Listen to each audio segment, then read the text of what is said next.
Hey, good morning, everybody. Thank you for joining us here for another session of our Dolmenwood campaign. I'm Alex. I'll be the GM for the session. I'm also joined by my wonderful players here. We got Winston playing Weymund the Illusionist, Issac playing Friar Fitzpatrick, Moreen playing Lillibeth the Hunter, Ryan playing Sir Geoffrey the Knight, and Chris playing Thomas the Minstrel. This is your first time joining us for one of these sessions. The big plug that usually we put at the start of these sessions is we would encourage you to join our Discord server.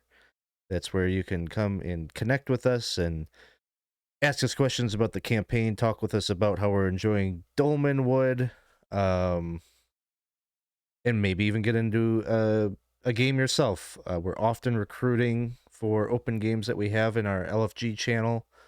Maybe you're a DM or a GM looking for players, would be a good place to post up. We've got a really great community of players that this is what we like doing, playing games. So come hang out there. I'll put the Discord link in the Twitch chat. And if you're listening to this on the podcast or watching on YouTube, just check like the bio or the info section of the page, and the link will be there.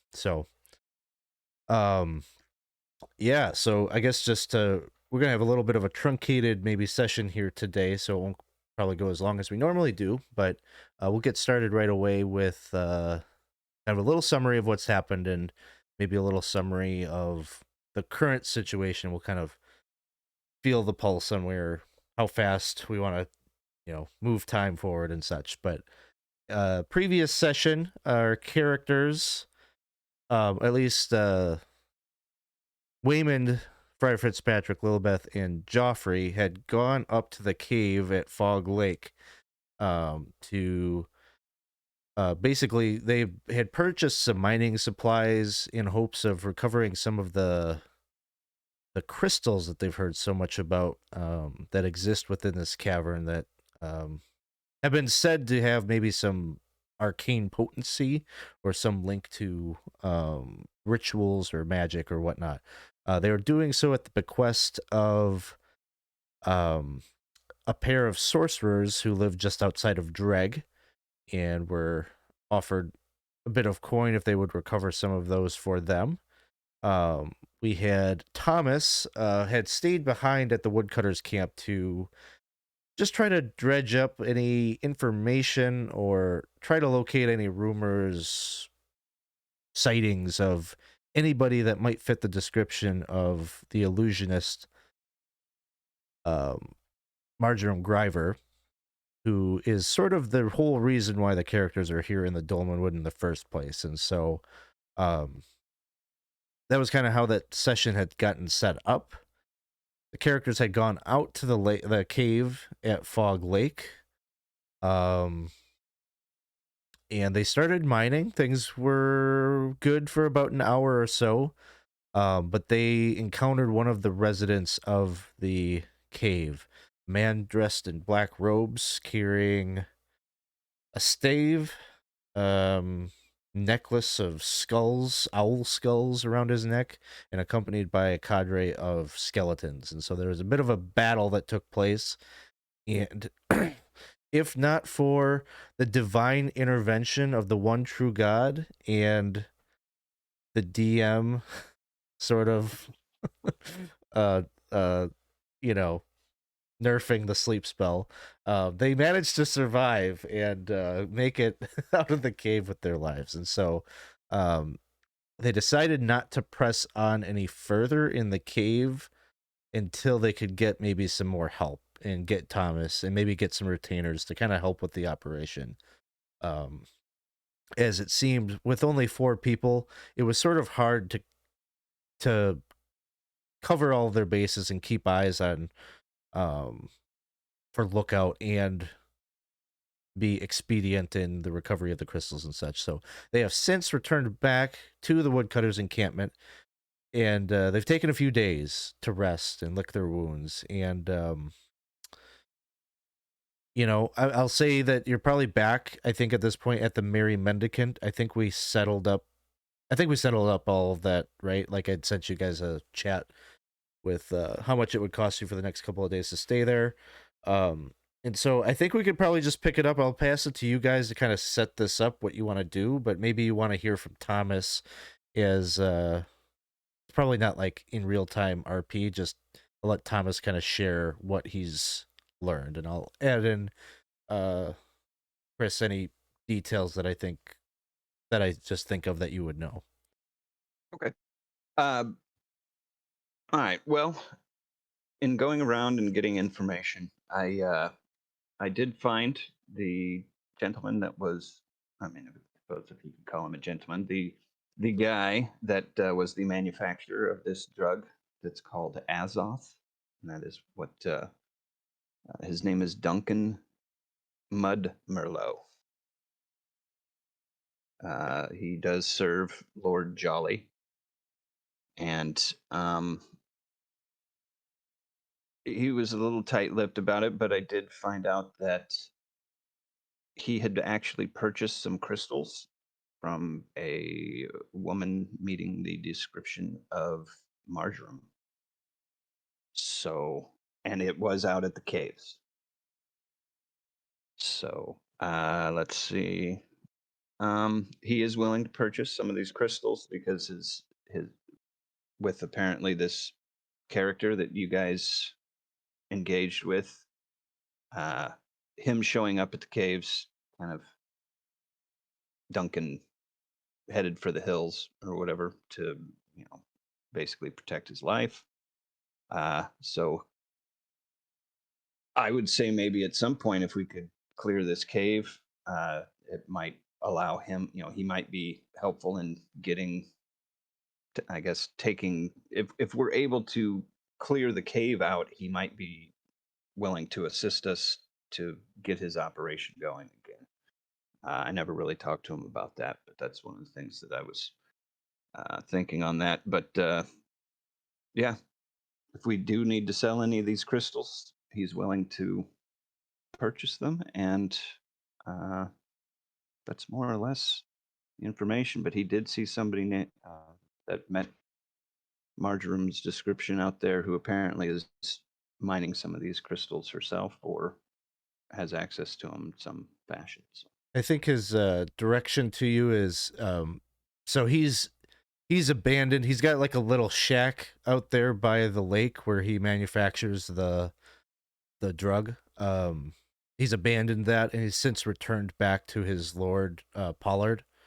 And so if you wish to sell the crystals, he would just say, you know, bring the cart up to the manor. And those of you that went out on the road, you saw the road leading to the manor house when you set out on the road. It was like the first little I think I like offhandedly kind of described. There's a road that leads to the south, but it's probably not where you're headed, but you know how to get there. Did he have any idea? I guess Marjoram must have left when the Droon showed up as well. It's assumed. And did he have any idea what direction she went, or just that she was here? Yeah. How long would he have seen her? Um, we'll say maybe it was 3 weeks ago. And so 3 weeks ago he had seen her, and how many weeks ago was it that this robed guy showed up? Let's call it 2 weeks ago. I mean, it's highly possible that she's been taken captive. I mean, she was there and he came in. Sounds like he tried to get the better of you guys and take you take you hostage. He may have done the same thing with her. So, in your proposal to clear the caves, it might also be a search for Marjoram at the same time. Yeah. While At we're least, mining, we should probably keep an eye out for any clues. yeah. Now, with the with this drone showing up, am I misremembering that there was something where the drone they tend to guard dolmen stones? Yeah, you have heard that. Well, I mean, I don't know if it's a one for one thing, but maybe it's possible there's a dolmen stone in these caves as well, which piques my interest greatly.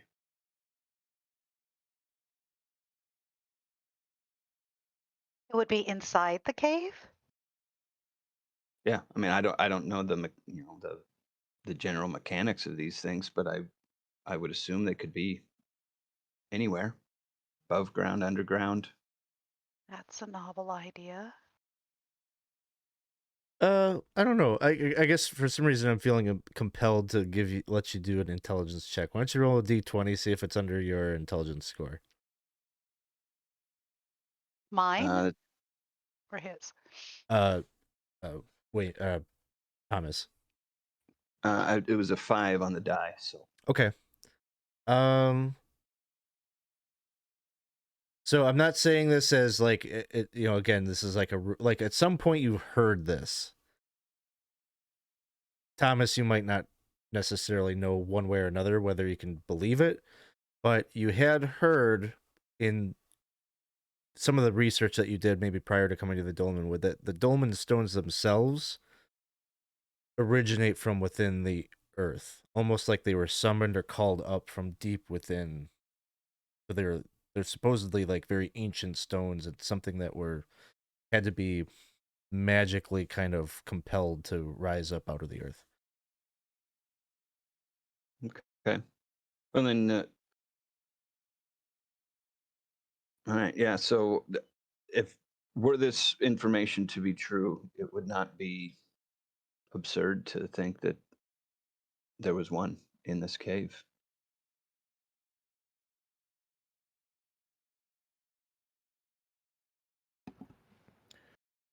Well, I will say that, from my perspective, that this Droon fellow is pretty tough. Had a host of skeletons and was able to put us all to sleep pretty quickly. So if we want to clear the cave, I think we have to have some kind of strategy for not falling asleep and not getting murdered by skeletons. Although the skeletons were fairly easy to destroy.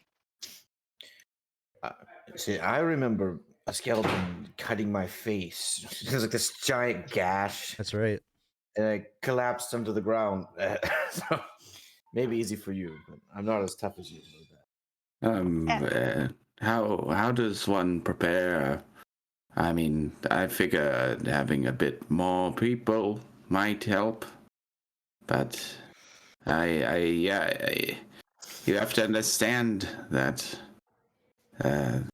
this Droon, I felt that he was almost afraid of me or had total disdain for me, especially after he found out I was a follower of the one true God.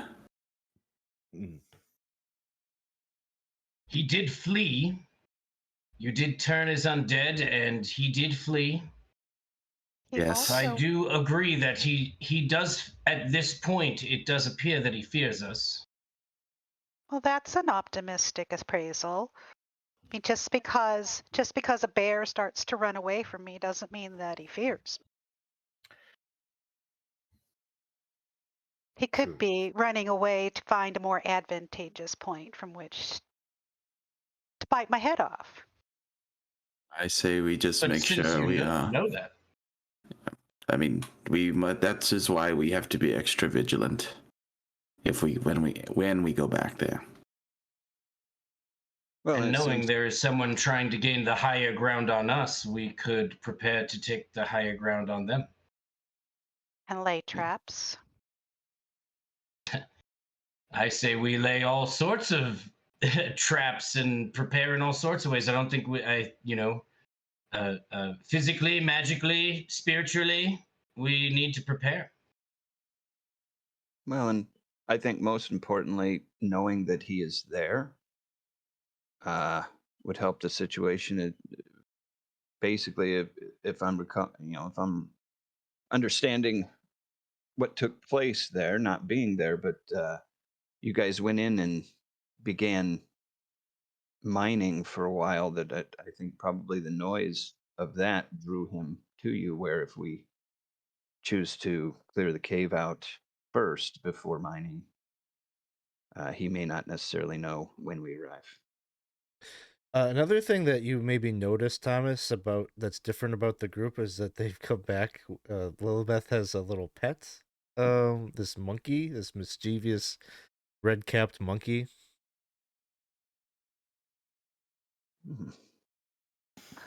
Whom I was hoping was sleeping in my backpack, but maybe not. I mean, I think this is sort of an abstraction conversation over the past couple of days. Fair enough. So at some point he would have seen it. Okay. Lillibeth thought it was good to bring a fourth monkey into the group. That hurts. I was not including you on that, Oh, okay. nor myself. It was. I'm doing the math. Uh-huh. Now everyone's like, "Am I the monkey?" So If you're asking yeah, that question, that means you are the monkey. he's Damn it. brilliant. I haven't really figured out a name yet. I'm waiting. I'm sure and it is a he. He'll be able to tell me pretty soon what his name is. But I would advise you to hide anything that is food about your person. Sorry, not to put it on your person. I would definitely secure it some way and in a place where he can't grab it because he'll eat it all. Food Okay. seems to be his primary motivation right now. I have a question. Yes. I've noticed, not to put you on the spot, Okay. but I've noticed you have an affinity for just giving all your food to wild creatures and things. And it seems to have led us, I mean, we were lucky, I guess, with that monkey, but it seems to put us in an odd position in times. Oh, well, if I can be equally frank, you all have a tendency to run out with swords up and yelling instead of trying to take the time to pay attention to the ground you're walking on. Sometimes leaving food out gives you a chance to find out what's walking behind you and in a controlled manner. So you're not wrong, but we walked into the monkeys and we had to do something, and I didn't think they should have to die just because we walked into the monkeys. Unless they tasted good, sorry, dear. Well, we did get a pet out of it, so. And he can. I've seen him with a chisel. I've been training the monkey. It's kind of like that. Well, he Little bit will of work peace. for food. He will work for food. Yes, he's very food motivated, very easy Very to train. food motivated. Yes, and he's not a pet. He's a companion. So be careful what you think and say. Yes, see, he can understand us. You have to So half share. he's brilliant.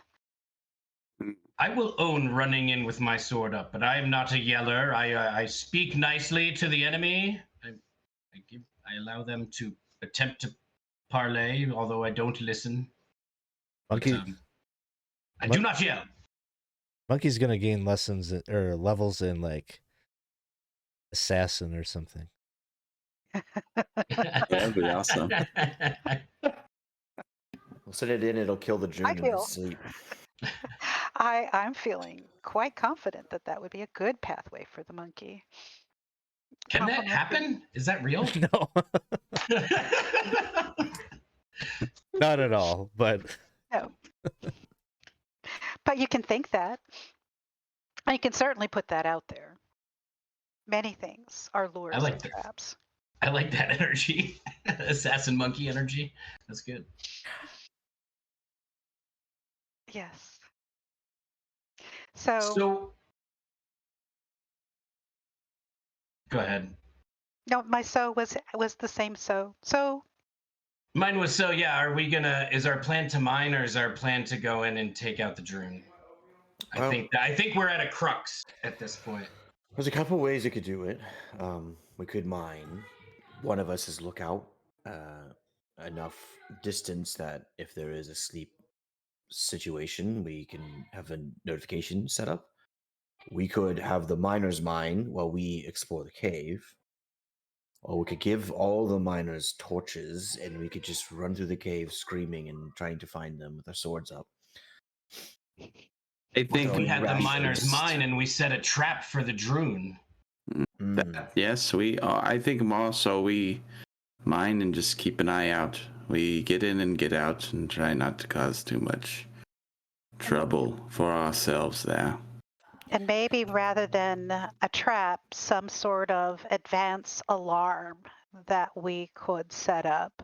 Right. We could almost take like a little small creature and Imagine. put a bell on it and then put it very far into put it into the cave and then train it to ring the bell when it sees someone. I would say that would really stand out in the Droon's memory. I don't know how far the monkeys go into the cave, but I don't think that they're an uncommon sight. So maybe just having the random monkey doing random monkey things and then randomly leaving, but coming to let us know when something unusual is happening. Well, I mean, the monkey did kind of keep the others at bay. Definitely Fair. did. I'm imagining this monkey like the one from Raiders of the Lost Ark. That was like the spy monkey. Remember that? Yes. I do remember that. He ate the poison date and died everywhere. Cut that part out of the I also have a fondness for the name Apu for a reason. Apu. Apu.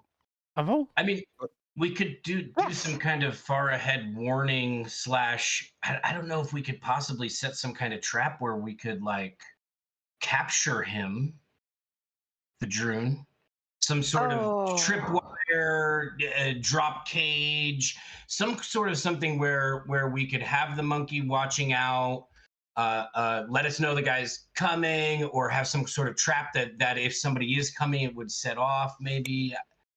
Are we sure we want this monkey to be looking out for us? We have 5 woodcutters with us as well. Don't look at me that way.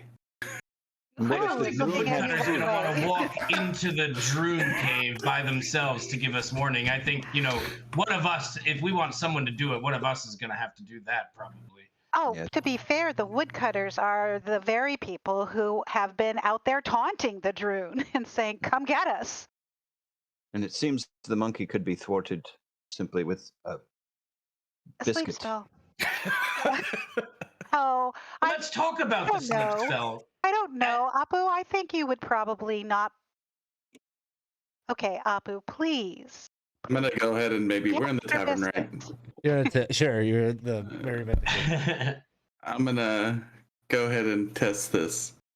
Get some food, right?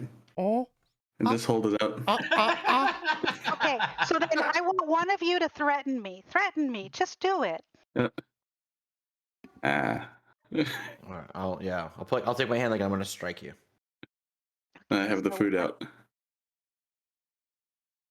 He goes in the jumps on Weymund and starts like ruffling. He tries to like find your pack. He's like ruffling through it.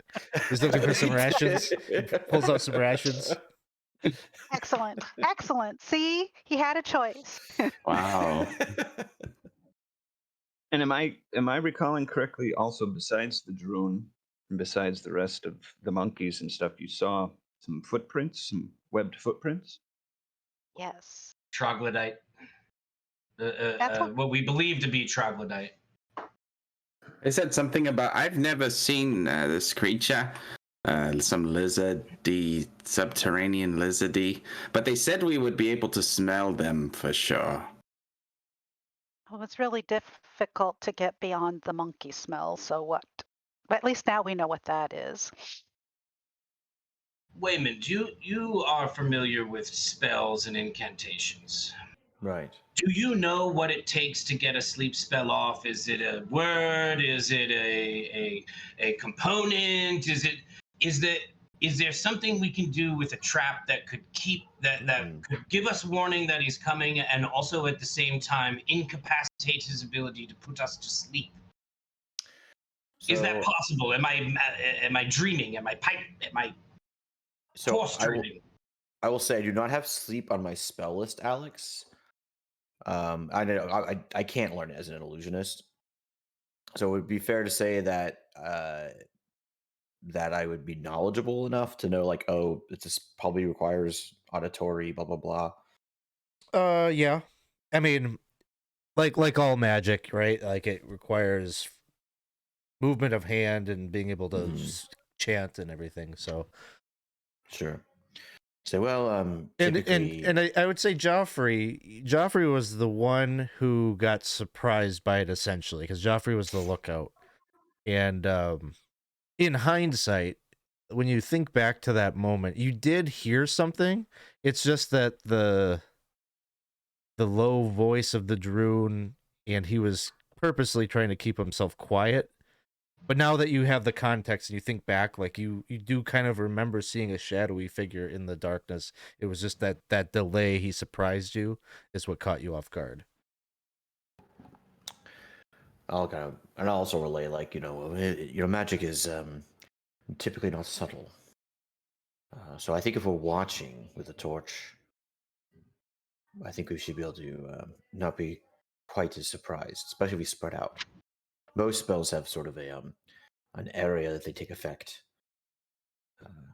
Well, I was not trying to hide my presence in any way. I had a fire, if we had somebody in there ready to get the jump, maybe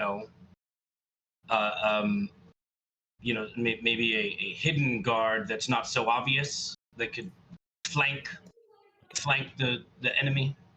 Like a little guard with a little hat. Oh, it's nice of you to volunteer, Weymund. Oh, no, much smaller than me. I'm like, get the monkey off my back. Get the fuck out of here. Toss the last ration. Oh, hopefully not. I'll pay you back the rations if he ate them all. I did have a thought. Friar, do you know anything in terms of herblore that could help with keeping us all awake? Even I mean, we did have that one celebration. We had to keep a pep in our step late at night, brother. But other than that, I don't know if any of those herbs are available here. Would I? Is there anything that I don't think you're not yeah. aware of anything that could supernaturally counteract like arcane magic sleep. Yes, if there's anything, I feel like I would remember if I had heard something like that. Though, who knows what we will find? That is true.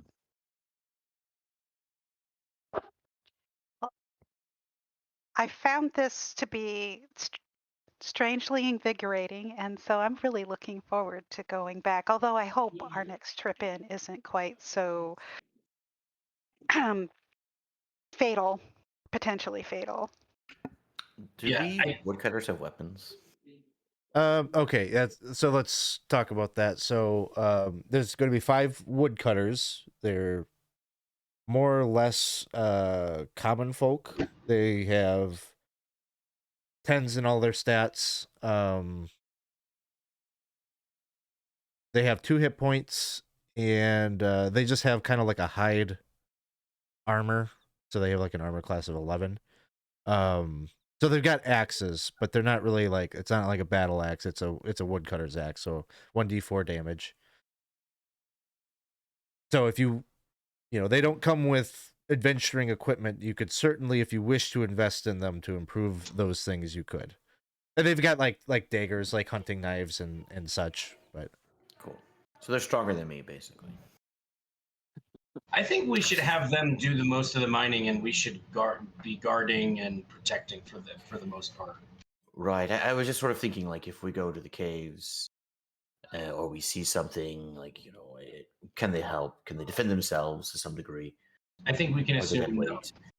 wait?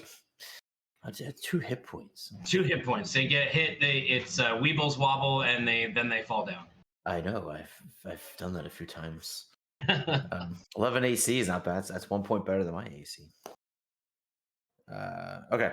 Yeah. So I think I propose either we kind of like Fitzpatrick was saying, or the Friar. I think it's either we just guard them basically with a lookout, or we actively go in the cave while they're mining. I think those are the 2 choices.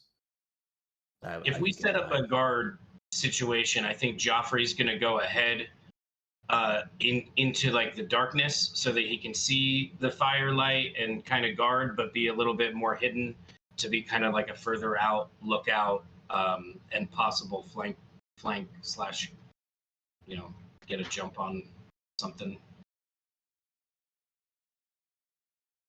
All right. I think it sounds like you're in agreement that you're going out there, and like your first plan of action is to do some mining. Essentially, do I have that right? Okay. So you've hired the woodcutters at this point. So they're going to come with you. Friar Fitzpatrick, you wished to go to the shrine of St. Fogarty before heading out to make a prayer at the shrine, and yes, up to you if you want to dig into it. Certainly, Father Horsley will come and talk with you, and you'll probably trade stories about what has occurred with you in the past couple of days. Anything special what you want to do there other than praying at the shrine? just let him know that there is an actual Droon out there, that we've fought it, and maybe just ask why, if he knew why he was so against the magic or the divine presence of this true god. Well, If he knew. And Father Horsley is sort of a portly man, and if he were inside the church, maybe when talking about this, he'd be like, "Oh, let's go for a walk." You get the sense he didn't want to talk about the Droon inside a hallowed place like the chapel. So he might take a little walk around in the woods out back, or even near the shrine where that's located, and he would say, well, relations between the Droon and the Church of the One True God are very much opposed to one another. The Droon wish to control and claim dominion over this entire wood. And ours is those that were the stewards of our faith in the times before. They tried to establish shrines and carry the faith into the woods to save the souls of people that lived here. So we've always been historically at odds with one another.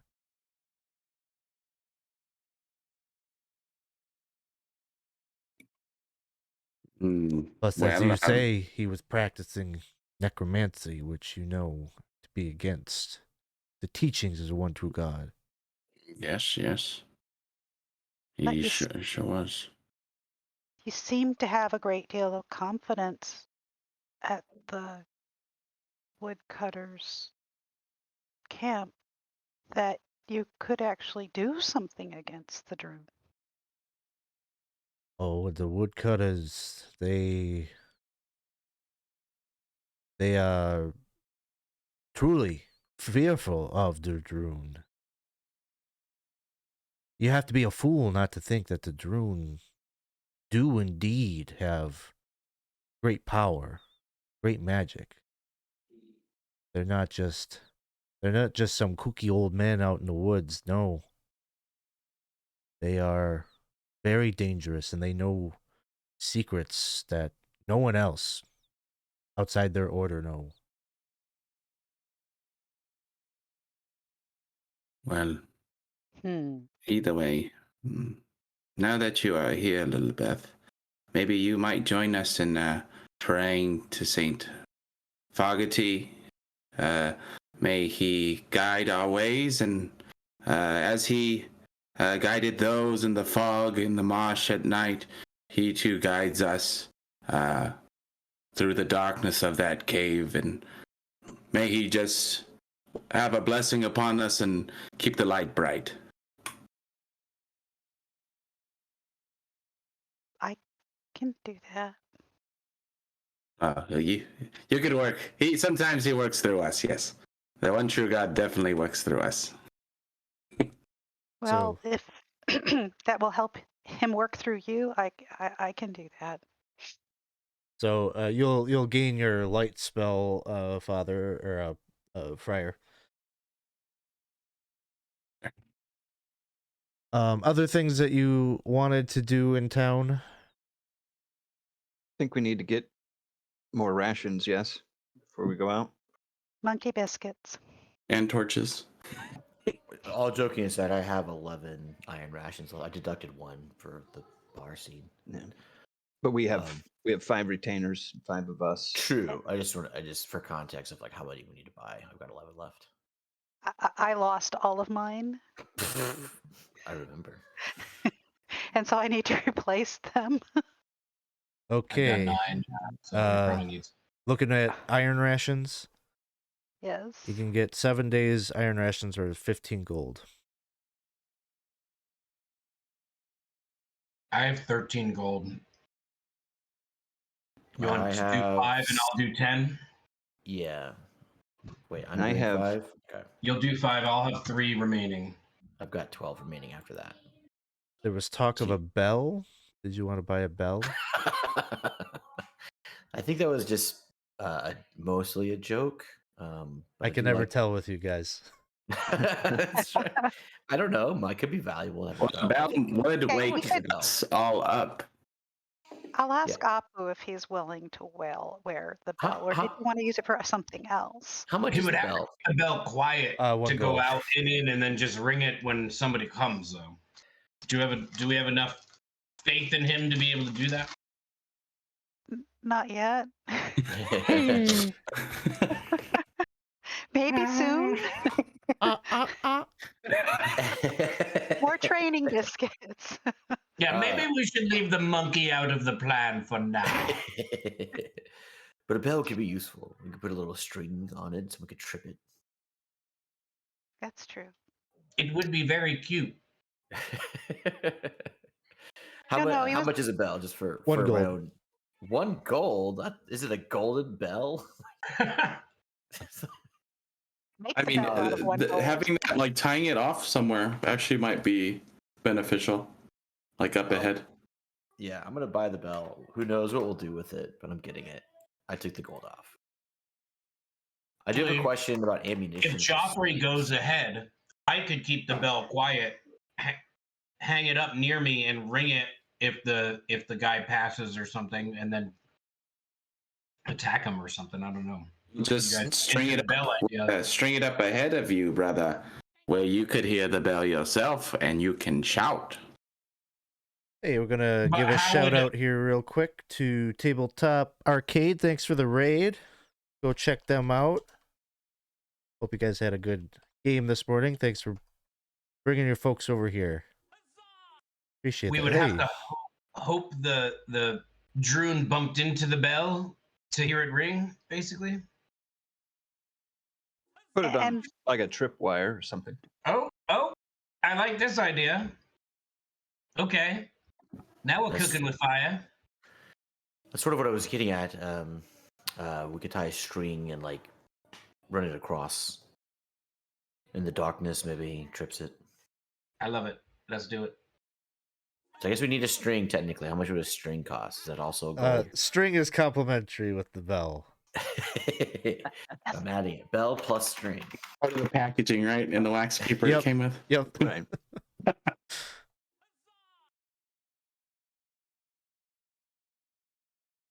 But yeah, I did have a question about sling ammunition. I mean, Okay. I guess is the idea, do you just like pick a rock off the ground and sling it, or do I need to buy some like actual bullets?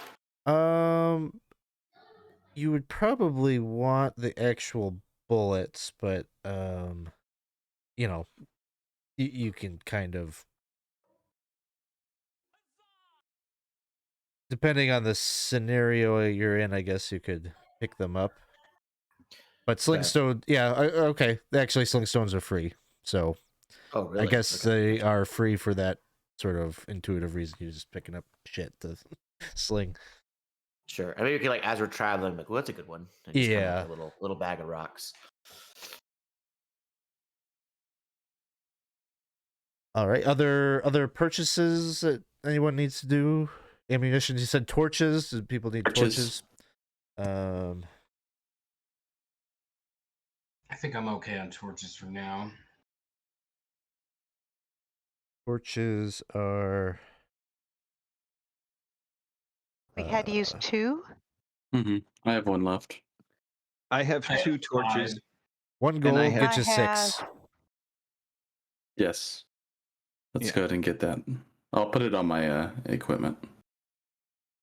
Yeah, in the something you can add to whoever. Weymund, you taking that off your gold, or am I taking it off mine? I did not. How much was the total? It's just, well, it was two for the bell and then the. I got the bell, but I'm sorry. How much was the torches? Then 1 gold one for gold. 6. Okay. I'll so I think do it. Oh, you got it. I'll- Okay. 2 left. Okay, Yeah, so- I might as well get rid of all my money and make you the treasurer, right? Got it. Sure, that works. And One question. Go ahead. oh, go ahead, Maureen. Okay. One question. I am assuming, so I have to check this, that I was able to go back and retrieve at least half of the arrows that I shot? Or do I need to get more arrows? You need to get more arrows. Okay, so more arrows. 20 arrows. 20 arrows will run you 5 gold. And this work is expensive. I will contribute 2, and I I'll will take be 3. broke. I have 8 gold left and 14 silver. And that's our entire party gold, right? Yep. Okay. Yeah. We'll get a loan for this business by the SBA. We can sell some of those crystals. Yeah. But whoever has the wagon, just to get it off of my current sheet, I have 2 iron rations and 2 torches. So whoever is running the wagon, you can throw those into the mix, and I will erase them from my sheet. Yep. That'll be me. 2 iron rations, you said? 2 iron rations, 2 torches. 11. You can have all of my torches. I have 6. Okay, hang on 1 second. Let me get this all. So let me go down to the torches now. So I will. You said you had 2 torches. So that's 7, and then you have 6 torches. I have Lillibeth? 6. I have 6. Okay, so that'll bring it up to 13 torches in the cart. Thank you, baby. I've got Anybody jugs else for- to put stuff in the cart? Yeah, let me throw Shovel? my 11. Go ahead. Shovel. Let me throw my 11 rations in. Okay, so that'll be 22 in the cart. Yeah, and then I've got a rope, How long? 50 feet. And I'm gonna keep all my other stuff. It's just like a tinder box and Yeah, I'll throw in 5 torches into that cart, and I'll keep 2. Okay, so the cart will have 18 torches now. And I will say too, not very much. I do have a lantern and 2 oil flasks, so if we want to like put something down, we have that possibility. I think that would be good for the miners to have good light in there. Could help them maybe make some good rolls. You know what? Let's just put it in the cart. Lantern and 2 oil flasks. How much are oil flasks? Oil flasks are. I believe they would probably last longer too, right? Oh yeah, I was thinking that makes sense. Oil flask is 2 gold. Mm-hmm. So I know a torch only lasts an hour. One oil flask burns for 4 hours. So it's 10 times better to have that lantern. The thing with the lantern is you can close it also. Mm-hmm.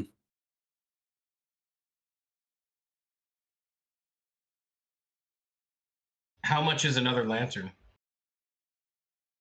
Another lantern. I think the lantern's considerable. 10 gold. Oh. Got it. I think we're good at this point.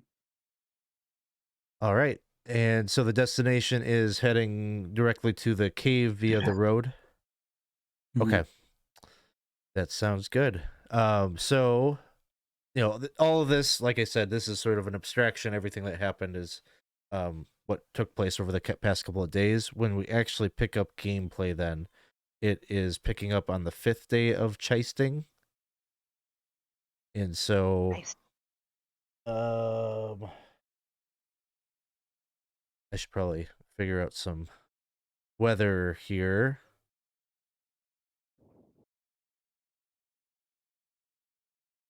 Let me do that real quick.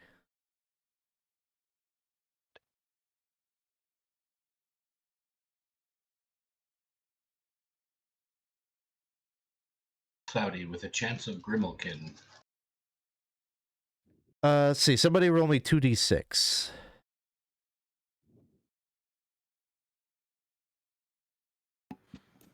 10. 10. It is a dry, baking heat. Whoa.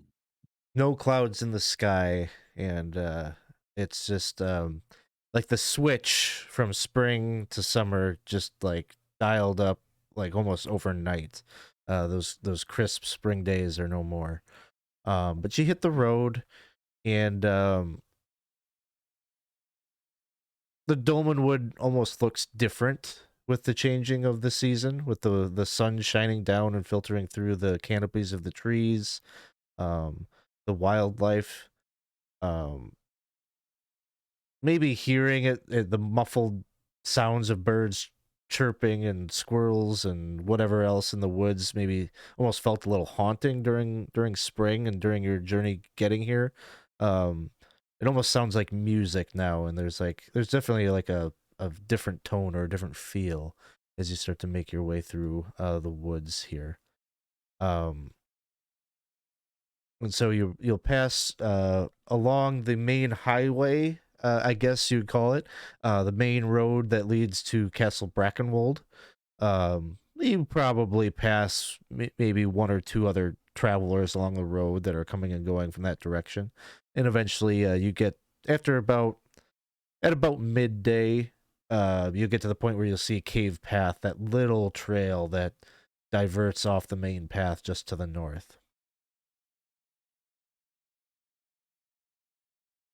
And as you are moving up in that direction, you come upon a familiar scene of where that kind of cliffside or the rocky walls kind of draw in close on the road, and beyond I guess the little trek through that passageway up ahead, you can see the little bridge and a familiar Grimalkin creature there plucking at the strings of her instrument.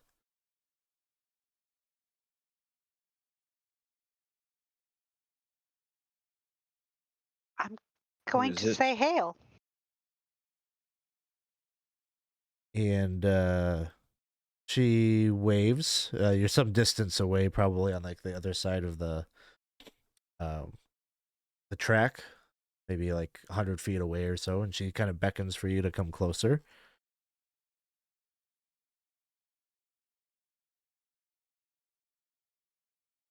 Me to come closer. So, Group generally.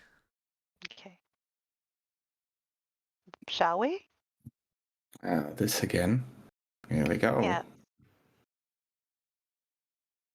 And as you approach, you can. I'll share an image here of Dandy Pristlewhif. And she's got her little minstrel cap, feathered cap on, mandolin. She's actively playing.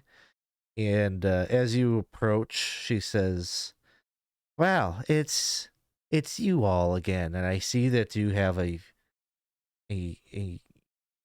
another friend that you've brought." And she's like addressing you, Thomas. And she says, "How are you with riddles?" How am I with riddles? Fair. How We are answered you? the riddle though, right? We paid the toll. It's a ongoing, right? Isn't it? Well, you paid the toll, but he didn't. Mm. And do you carry an instrument with you, Thomas? I have. It's almost designed like a holster on my right leg that has a flute. Oh, and you could tell like she is interested in that, and she says, do you know how to play that?" I do. Quite well, as a matter of fact. Oh, pretty confident. I like that. Yeah, too many riddles. I'm tired of riddles. Let's have a musical duel. Okay. Fiddle of gold against my soul. Thomas went down to Georgia. Dolmenwood. Yeah. She points at the monkey and she says, "He'll be the judge." I palm a ration in my hand. I start petting Apu very gently. He's excited that he's been entrusted with a position of leadership and judgment and responsibility. So Dandy Pristlewith will propose to you that if she wins, she gets your flute, and if you win, you get to pass by without bequeathing your flute. And she gives a similar, like, you gotta pay this toll, you gotta beat this trial, or bad things will happen on the other side. And you probably bring up, well, bad things happened last time and we paid the toll. Mhm. Yeah. How did you land this gig? It's just kind of a nice bridge. I'm unemployed at the moment, you know. So So you're looking for work? oh no. Okay. Not really. This is a good gig, guarding this bridge, making Okay. adventurers concerned for their lives. Sure. So, if you would like to engage in this duel with her, you first make a. Well, she'll say that there's a couple of different songs. Like it'll be 3 rounds, different Okay. types of songs each time. And so the first one that she wants you to engage in a duel over who can construct the most sentimental sound with their instrument. Okay. And so if you want, you can make a charisma check on that. Trying to roll under your charisma score. It's a 7 on the die. And so you both, she's playing with the mandolin, this kind of very like flowing song that has a deep somberness to it. You're able to play a song that is sort of equally sentimental, and you see the monkey just goes, "Eh," unimpressed. So she says, "Okay. How about a song with great virtuoso, something vibrant?" And for this one, you can do a dex check.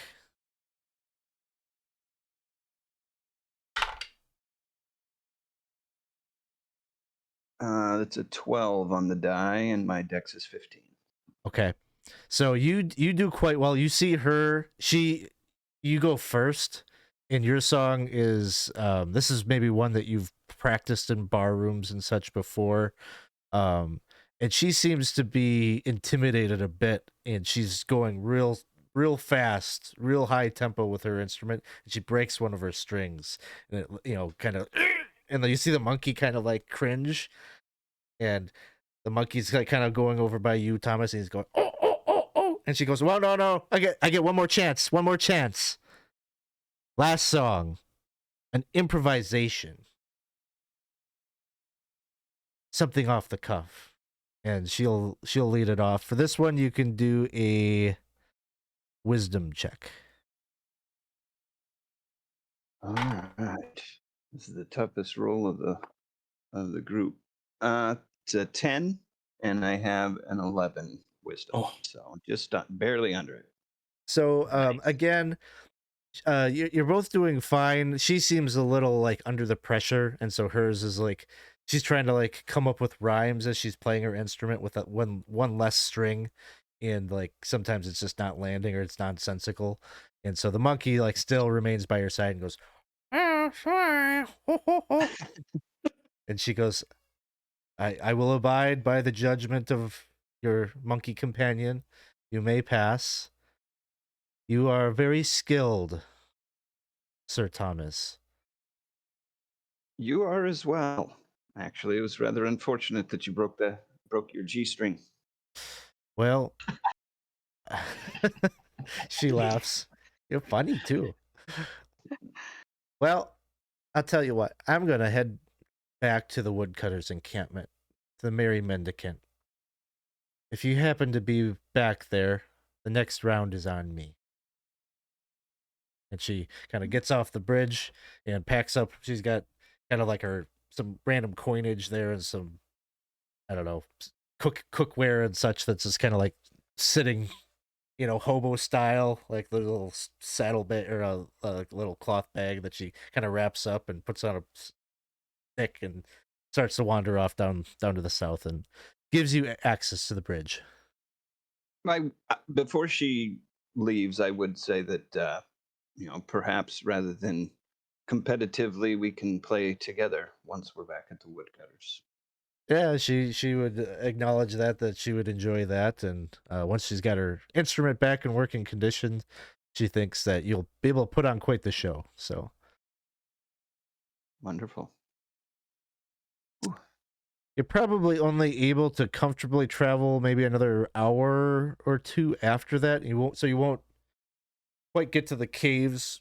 It would be a situation where, if for some reason you wanted to, you could probably push yourself to the caves, but I'm guessing nobody's eager to be sleeping in the cave with the Droon. So you can make your camp and such. Let's start the camp procedure then, and let's first go with the foraging roll that would have happened during the day. 1. No, I got a 5. Or 5. Okay. Didn't get anything. Nothing today. So you'll all need to use some rations for the day. How many should I take out of the cart, guys? Well, how many do we have to feed? I think there's 10 of you total. So 10 rations? So I have 22. We're going to bring it down to 12. Oof. Ooh, I may need to go hunting. Yeah. That's 22 in the cart, so we'll bring it down to 12. So then we'll divide up roles here. Who wants to be on firewood duty? Me. I can't cook. Lillibeth on firewood. I'll join her. And Geoffrey on firewood. Let's see, who's on water? I'll do water. And cooking. Friar. Friar. And Thomas, do we have you on camaraderie this evening? Yes, yeah. I actually will recall a tale of actually the drone that I had heard prior. Get us prepared for tomorrow. Sounds good. So let's start with firewood. We got good conditions today, so there's no negatives on this. So each of you can roll a d6. 3.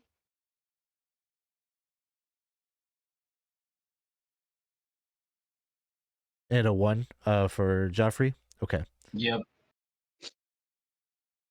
Not my best roll.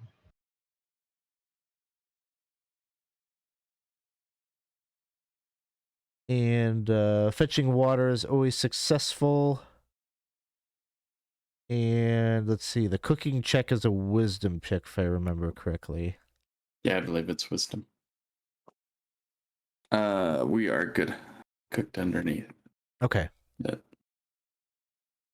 would have been like, I think the friar maybe would have, since there was so many people, he'd kind of make a gumbo kind of stew for everyone.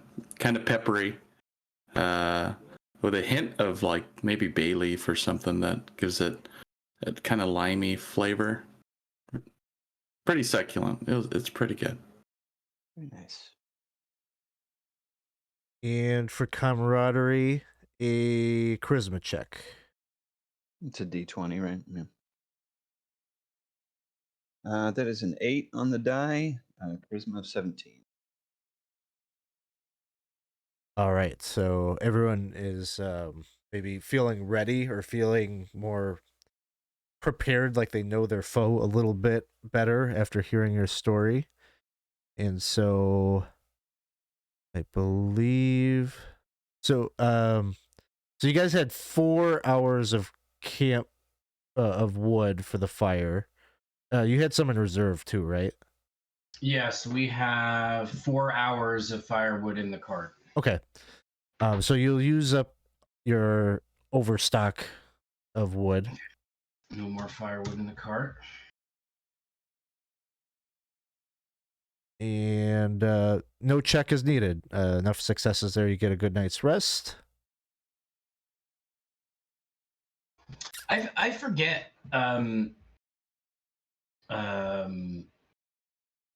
Friar, did we ever try to identify that green mushroom that I got? Did you ever take a look at it? I did. I wasn't able to identify it. Gotcha. We'll probably have to wait till we get back to the brother and sister. Yeah, I didn't remember. Thank you. All right. So we're going to move you on to the map for the Incandescent Grottoes. I'm just going to use the party token for now to represent the group as a whole. And if we get in a combat situation, then we'll put tokens out. But basically, you eventually get to pretty close to Fog Lake, and there is a little stream that runs off the lake that flows down into this grotto. And at the top of the mouth of this opening into the earth, there is a naturally forming kind of stone ramp that leads down to a kind of a sandy area down here. Is that map loading up for everybody? Mm-hmm. It is? Okay. So just to kind of point out a couple of things, let me grab my book quick. But there's still maybe a number of monkeys lingering about. And again, there are many of them that are just kind of swimming about, diving into that pool that comes off the stream up above, that kind of cascades down like a waterfall down into this pool. And so you can definitely tell, this is very clear water. It's very clean, so you can see through it. And you can see that it seems like this kind of pool is just a channel that kind of drains out and goes further into the earth over here. Seems like the monkeys, for the most part, have the awareness. They try to, they swim whenever, the just natural gravity and the motion of the water tries to pull them that direction. They stay away from that. There is a cavern opening over here, a tunnel that seems to go further north. But the area that the group is familiar with is this tunnel. It's about 6 feet tall. And that's the one that's illuminated by the glow of the crystals. It's just oranges and purples and those beautiful colors. This is a place that you have heard that fancy folk from Frigwort and Castle Brackenwold sometimes stop here. And so, I have a question with that, Alex, because I actually was thinking about this last time. Are we like defacing a tourist attraction by taking all these crystals? I mean, yeah. Okay, just making sure.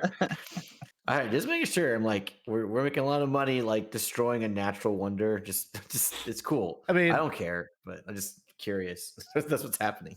We have a very feudal view on resources. That's true. I mean, Well, and we're just here's the thing.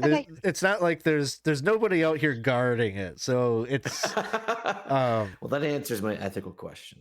you know, The tragedy If of the there's no guards, fair game. I would Don't have to kill say anyone. if it was like a cultural thing that was protected or whatever, like you've seen no sign that anybody really claims dominion over this place. Okay. In an So no one's gonna be official like, "Oh, those capacity. Yeah, I just want to make sure no one's gonna be like, "Oh, those assholes! They destroyed." They're the ones like we're peddling our crystals, and they're like. I would it's also like say, showing up. I mean, you bought your mining equipment and everything from the woodcutters, and nobody there really batted an eye. Like they've heard your plan, Okay. and you've got the woodcutters are locals, and they don't seem bothered by this Yeah, they don't get idea. Cool. I would say, like the feeling that you get about this place is, yeah, it's a place that sometimes some people come and take a look at, but nobody's explored it. Like the few people that are willing to risk coming out here just to see this natural phenomenon would be risk takers for sure. And like they haven't gone deep enough in that they really know what's up or what's going on here. So before we go down and set up camp, and I'm assuming that we're thinking to set up shop where we set up shop before, and I could go ahead and set up this bell ringing string trap. Do we have any interest in checking out these other areas that we can see down in the wave pool? We can see the two openings, the one where the water rushes into and the other one. Do we have any interest in that, or we just say forget it for now?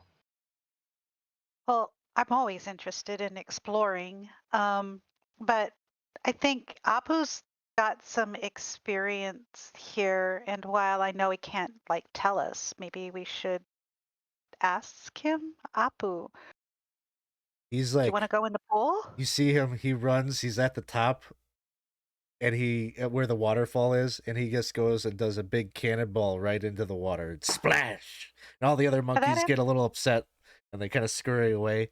And you watch Abu like dives into the pool, and then he comes up, and he's got like this like green seaweed in his mouth that he starts like kind of gnawing on and chewing on, and then he like scurries up the bank and comes over to where are you guys like situated? You're still up top, or have you come down at all? I'm kind of imagining us up top looking down, formulating a plan as to how we're going to go about this. So he runs up the ramp. It's a little slick, but as a monkey, he just like bounds up there and like comes up, and he's gnawing or chewing on this plant. So to the extent that he'll let me, I'm going to go ahead and take a look at it, and ask him, "Would you want to harvest some of this so we can take it and add more food?" He goes and he goes, "Hello!" when he splashes into the water again, and he starts like kind of harvesting some of this seaweed for you and dropping it at your feet. Great. I'm gonna look at Friar. How do I let this dry? Do you know what to do with this? would I recognize this seaweed at all? You can make your check. Okay, sure. Oh, a 2. So yes. So yes, okay. It is um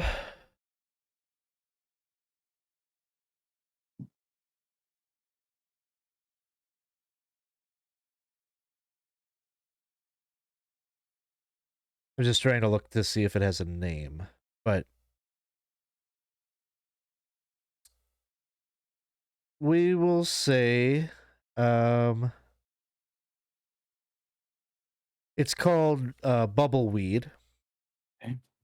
And if you eat it, if you ingest it, it gives you an ability to breathe water for a time. Wow.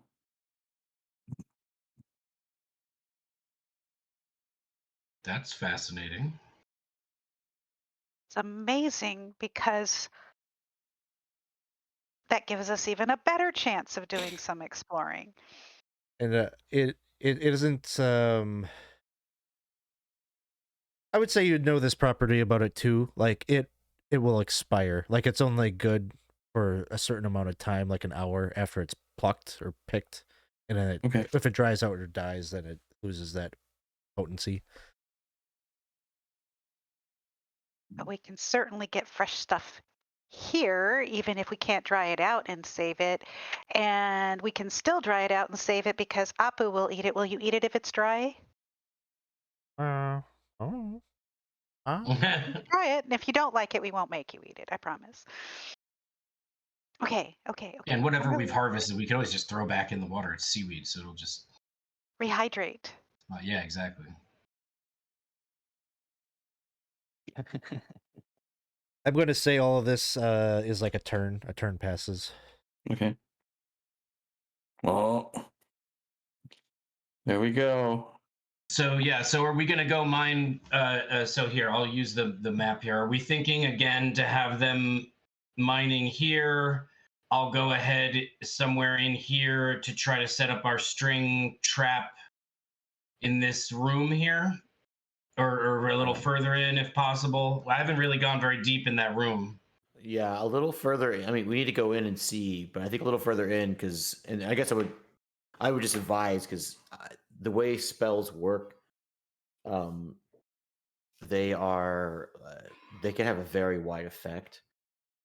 So I don't know if I would know for sure about the sleep spell, but like some of the illusionary spells are like it's like 120 feet or or even bigger. I think sleep might even be like just the whole room or something. And I will point out that those of us who didn't fall asleep were, I think, further out.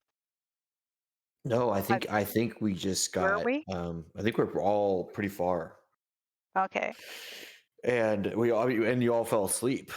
The only reason why we didn't is because of the divine intervention of the one true God, Alex. That's true.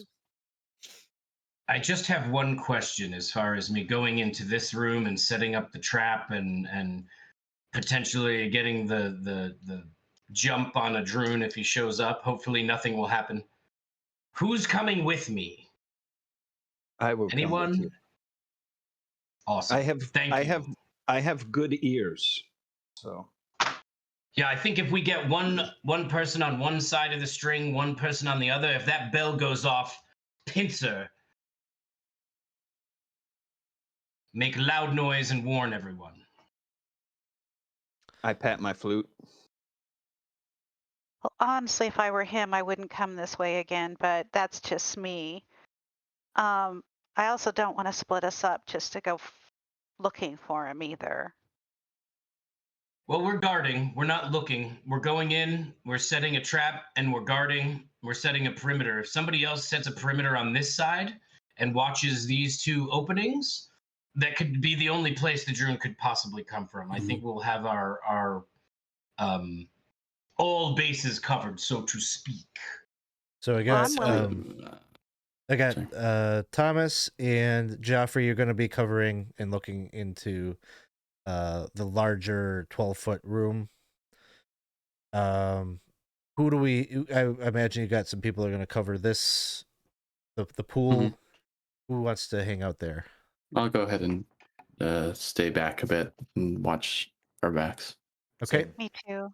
Okay, so then the three of you, and then the plan is all five of you are doing watch, and then the 5 woodcutters are doing the mining.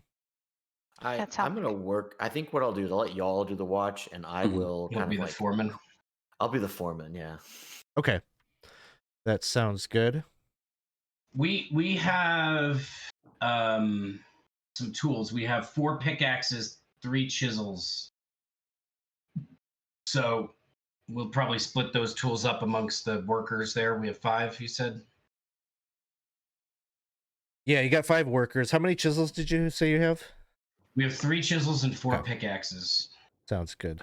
I vaguely remember us having more chisels. I thought we had 5 chisels. Maybe I was just thinking optimistically. I wrote down that we I mean, both. if you we got have your 3. sheet, I trust your sheet way more than. Did you have any on yours, maybe, or no? I doubt it. I doubt we'd split it up like that. Yeah, No, put I think that it's we just the bought 3. I think you got 3 because you were assuming one of you at minimum would be on watch duty. Was how you figured that out. So, Mhm. We'll get more tools later, maybe if we make a score. okay. Is there more discussion that has to happen, or are you happy with your setup that we can like move through? Let's move through it. All right. And Thomas, I'm just to see if we're on the same page. I'm kind of thinking to try to move in a little bit further into this room and then set up our like string somewhere up in there. Or are you thinking to set it up like right here? No, something further up in Okay. this area-ish. Cool. Awesome. I'm And ready to rock. And hide anyone amongst else like just? mushrooms. Yeah. Is anyone else just sort of like, wouldn't it be cool if we just like expanded into a mining game and we just like... Geoffrey's half a mind to put a sign out front of this thing that says "Property of Evil Mine Incorporated." You know? Getting more of a Breaking Bad feel where we're. That Still left. might upset the woodcutters, and I'm not sure that we can take on the woodcutters quite yet. All right. Yeah, but and I like that the woodcutters are like maybe a competing gang. Like it's definitely getting Breaking Bad for sure. Well, I'm not woodcutters gonna are lie. kinda- On that note, whenever we said, "Can you counteract a sleep spell?" my first thought was like, we need to sell some of these rocks to the guy and get some of that drug he's selling. That's right. Never sleep, man. And no, I'm not. No. I need my wits about me. I don't have many, and I need them all. I mean, I wasn't saying we should do that. I was just kind of where my mind went. Yeah, sure. I'm perfectly happy if all of you choose to indulge in whatever you choose to indulge in. Don't buy your own. Don't use your own stuff, man. That's like rule number 1. Yeah, that is true. All right. So what I need to know is lighting. Who, if you're looking into this cave here, it's not going to be effective without some sort of light. So, we've got a billion torches in the cart. I've got 2 on me. So yeah, I'll light a torch up until we set our trap, and then I will give Thomas the wink, and we will put the light out, I believe. Sounds good to me. all right. So, deduct a torch. You got 6 turns with that. Out here, you really don't need it, and I would say inside the tunnel. Set up the lantern. Yeah, if you got the lantern, that would be fine. At some point, they're gonna have to probably move around the corner here and start working on these crystals too. But, yeah, the lantern is 4 turns, so or 4 hours. So, what is that? 24 turns. So you can keep That's track for of that. 1 flask. For 1 flask, yeah. So, all right. There was some talk, I guess, before we start going in moving time forward. There was some talk of a trap. Tell me about that. Well, my thoughts, and Thomas, obviously this is something we would discuss, so your thoughts are always welcome. My thought was to kind of explore up into this room that we know has some weird mushrooms and whatnot, find a good place where we could set a trip rope that's kind of deeper in, or maybe if we explore the room and see that there's only one entrance into that room, maybe at that entrance set a tripwire with the bell, and then the two of us kind of pick a spot on either side of there to hide, extinguish the light, and if somebody does trip the bell, possibly flank the guy or something. I agree with that. Yeah. Okay, so show me where you'd like to move and take a look. So I would think that I would like to move around this room to this side first. Okay, so pause. Yep. Goodbye. So you've Sorry, I got should have just Ring the pointed. bell, quick. you've got a torch in hand. I do. Okay, And a bell in the other hand, so if he falls over. all right, So you I'm got a there torch with and a bells bell. on. Hey guys. So you start kind of moving along the southern end of that chamber, and you look down into this passageway. It looks into another room full of crystals. It is also 12 feet high, so it's a more spacious chamber than that initial entryway. But the crystals here are different. They're sort of a metallic gray color, and they sort of just they kind of, it's sort of this very dull light that cascades down onto a group of 7 kobolds that you see there, and they're kind of looking at you. And as you kind of, you can see behind them also, there's a fallen door that is laying on the floor. Heavy stone, dark gray and pockmarked. It looks like it is probably an incredibly heavy piece of stone to move. But these kobolds, they look pretty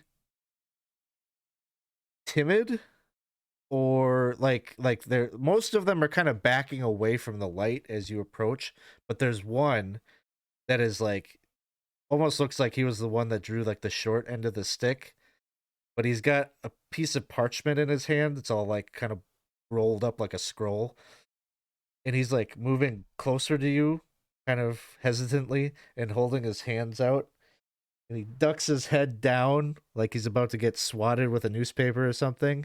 They're kind of like these dog faces, kind of matted fur.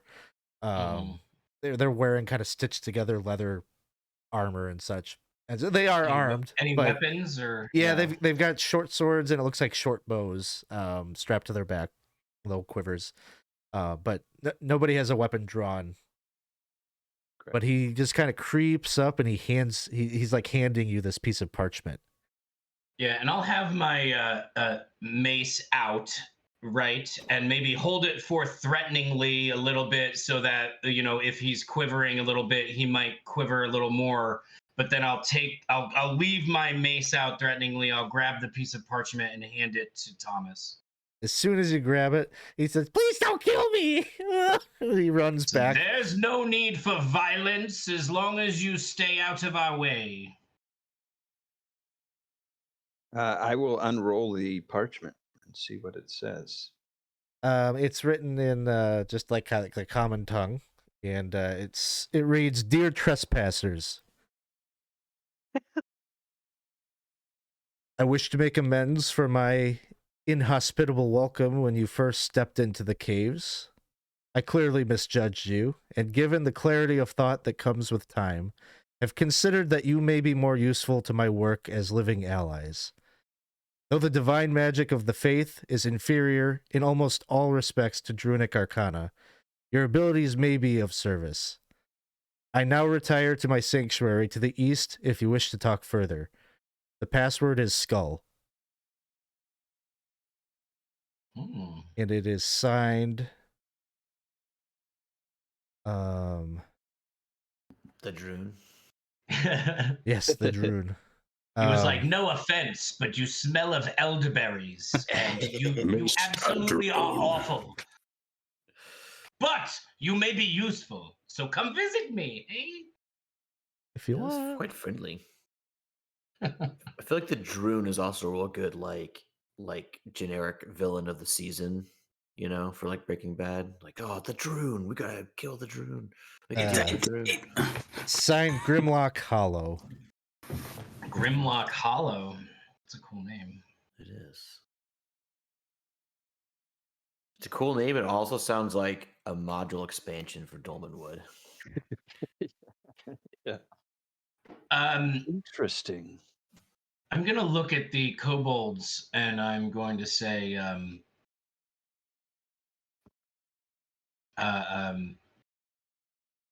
you know, what is your place in all this? What, you know, are you intending to attack us? What do you want? Oh, we don't want any trouble. Just You will allow us to mine here in this room?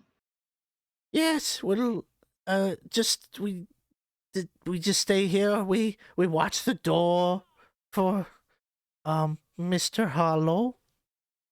He keeps the troglodytes away. Allows us to live here. It's safer here than in the forest. So you fully work for Mr. Hollow and the troglodytes do not. Yes. They're too stupid. Well, as long as you are smart enough to stay out of our way, I see no reason to be put at odds with you. He says just to give you a message and let you pass if you wish. So he Through the door. he lies beyond this broken door. Yes. Mm-hmm. And they look down there warily. Like they are afraid of what's down there. Sure. And that's to the east, that direction. That's the direction that the guy said he was. Yeah, that's probably what your intuition fits. tells you, that this would be the way that he's directing you to go. I pull out a piece of my paper and my ink and quill, and I write a letter back telling the kobold, I would like you to take a message to your master. Oh, no. No. We don't go down there. Oh, okay. Why? Grimlock don't allow us to.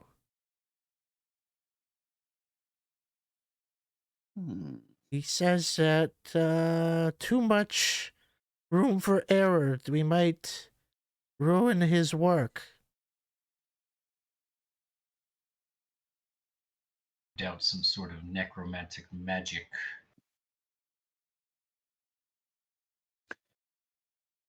If and when the troglodytes do come, from where do they come? Which direction? You know the pool that you saw when you come in here? They're over across there. Okay. They And stink this, real do bad. they come out of this door? No. They stay over there for the most part. Sometimes they come and take a swim, but they know about Grimlock.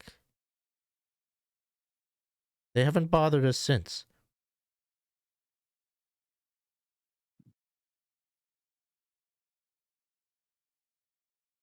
All right. It seems we have been invited, Sir Geoffrey. Yeah, and I'm not feeling hugely threatened right now either. I feel like if a threat were to come, we would hear these dogs barking. Perhaps we report back to the group what we have discovered and continue to guard the mining operation and see what we can gain from our mining operations today and make a decision on whether to go further another day. I don't know. We'll see what the party thinks. All right. Agreed. I'm going to say a turn has passed. Say we move back and inform everybody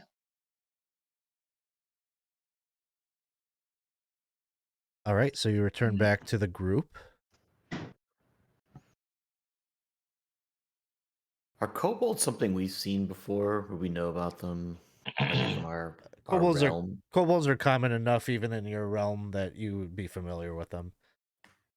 Cool. Hey, Alex, I do need to use the restroom here. Oh, sure, no problem. I will be right back.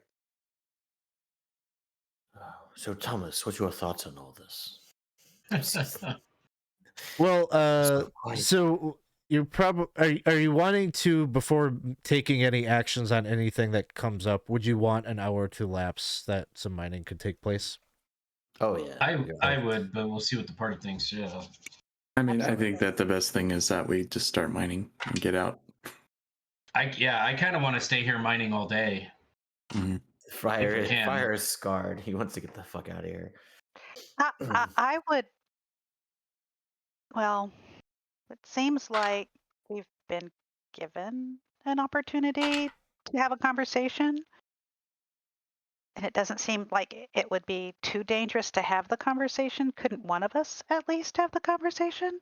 I feel like and I don't know, but I just get the vibe from the kobolds that were down there that like, it wouldn't be like we'd go through the door and then suddenly we'd be talking to the Droon. Like there would probably be like some gallivanting down in the caves and probably some danger because they seemed very scared of what was down there. I'm very scared of all the dice I just saw. Can I see the message again? Or did Thomas take it with him? You know, I mean, you could have it. You want me to read it again? Yeah, just please. Thank you. Dear trespassers, I wish to make amends for my inhospitable welcome when you first stepped into these caves. I clearly misjudged you, and given the clarity of thought that comes with time, have considered that you may be more useful to my work as living allies. Though the divine magic of the faith is inferior in almost all respects to Druidic arcana, your abilities may be of service. I now retire to my sanctuary to the east. If you wish to talk further, the password is skull. We have a password. Notice he considers us to be living allies versus dead allies, and the allies didn't seem to have a whole lot of free will, but maybe it's worth it. I do not. I do not argue that maybe we could, and especially given Thomas's interest in the dolmen stones, knowing that he is interested, I see nothing against it. I do not think we should do it today. I personally think we should spend the day mining, just like our plan was. Keep guard. Brother. Now that we know where the troglodytes are coming from, we can double up guard on that side, do a little searching around these caves on this side, and make some money. If we can make a small fortune in a day or two and then address the Droon, that I think that would be ideal. I'm just not sure what the expiration date is on the offer or how he might take, because I don't know enough about magic. Wayland, could he know that we've read the letter? Well, it's possible, but I think unlikely. He says, the Friar would have chuckled when he heard about the divine magic and all that stuff. He would kind of laugh, but he would just say, well, he sees that we might be allies, and if we are interested in talking with this fellow, maybe another time. I think now, definitely we will be back. We'll have to unload this crystal and come back. Maybe we plan for a future time to talk with him. I don't think that one trip would say that we are not interested. It's fine. Well, we had an expiration date on the deal. He would let us know that, right? It seems a bit open-ended. Come talk to me. It doesn't say come talk to me next Thursday. Come talk to me by the third moon of Chisting, you know? Doesn't also seem to think too far ahead either. Right. It's fine. I say we just continue mining and get out of here. So would any of you mind if I wrote him a note and wrapped it around a rock so that the poor kobolds don't have to go back down there. I don't know that he would get it, but I have nothing against that for sure. Okay, so I'm going to do that. Well, I mean, he had to give the note to the kobolds to begin with, so. The kobolds aren't going down there to give it to him, and he said he wasn't going to return, or something like that. Well, we were interested in coming to visit him. Still, it's worth it. Yeah, I seen it could do no harm. I think we just can't assume if we meet with him that he's read it. You know? Oh no. All right. So you have some conversation. An hour has passed. You gain 120 gold pieces of crystal. You put that in the cart. Yep. Let's keep it going. All right, So and then that'll be 238. mark down that torch is spent then, plus 2 turns of another torch if you use another torch to light up the tunnel there. Yeah. All right, so Or the mining tunnel is the lantern. Right. So it's good for 4 hours. I have my torch that I burnt that's gone out, I'm assuming. yeah. And then I think we're good then. All right. For another 3 hours on the torch. Are there enough tools for me to pick up maybe a chisel or? We have 4 pickaxes and 3 chisels. And we have 5. So yes, 5 workers. I'm gonna pick up a pickaxe or a chisel, and I'm gonna help out this next hour. Okay. I'm gonna say that the math for the crystals harvested and such remains the same, but like I'm rolling as if all the tools are being sounds used. good. Okay, cool. Yeah, and I think over the next hour, I'll stay guard on this side if we're going to stay here in mine another hour, and I will search around this. Just look with my eyes, not my hands, for another one of those green mushrooms. Okay. You definitely find like the regular mushrooms that are just normally there. That green one was kind of like a special thing that emerged. One that screamed when you plucked it? Yeah. All right, another hour. I like it when my mushrooms scream. Another hour passes, another 123 gold pieces of crystals harvested. I'm going to. I've been sort of like on guard duty still. I'm gonna ask Apu to just enjoy himself, but come back and let me know if he sees any sign that the troglodytes might be coming.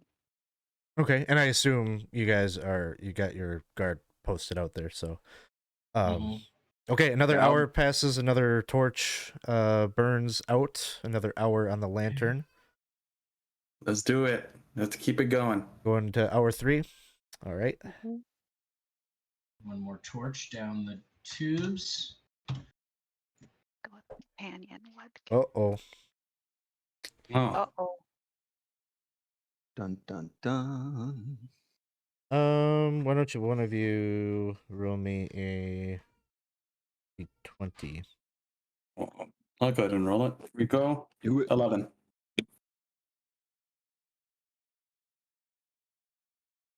Really? 1 and 1.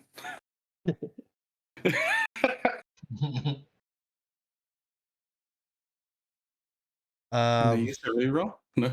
Is it going to be the drone again? Oh, So I rolled a 2. But Thomas and Sir Geoffrey, you hear some commotion coming from the kobolds. They're just kind of like almost like hushed whisper, and then they get like real silent. Oh boy. And then you hear a very familiar voice like addressing them, saying, "Did you deliver it?" Oh my god. He's probably mad. Well, come Why along. would he be Let's mad? not let our guests wait much longer. And You need to totally say that you did not get the message and be like, no, they're fucking liars. Except for I wrote a He's note that obviously said we looking did. to parlay with us, so Yeah, but hopefully. if he's mad, just judge him. If he looks mad that we ignored his message, be like, these kobolds never gave us a message. I've got Thomas with me. He seems to be a good. He seems to read people well. So you see this very kind of emaciated man in the black clothing, the necklace of skulls. He's got with him 4 skeletons, and the kobolds are kind of like flanking him as well, like quivering in the background in his presence. And he kind of holds up his left hand and hails you, and he says, I'm afraid we got off on the wrong foot. Please, let us discuss an arrangement for your continued presence here in this hallowed place.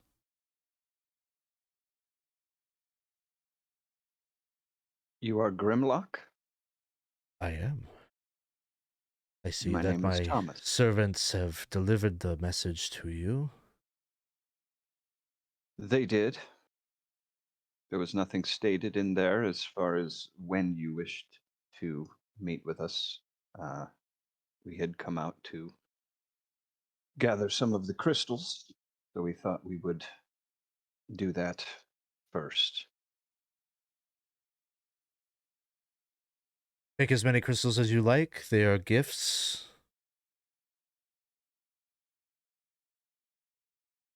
Does he seem like he's perturbed, having had to wait? No, he seems amiable a bit. It almost feels like he's maybe exaggerating the sense of hospitality to compensate for your earlier battle with him. So he clearly wants something from you. But he addresses the skeletons and he says, "Pay them no mind, they are under my control. They are here just for my personal safety. I could not predict what your demeanor would be towards me, showing my face here, but we do have matters to discuss. I need help here. There are ancient things, ancient evils locked away within this hallowed place that need sorting. I cannot do it alone."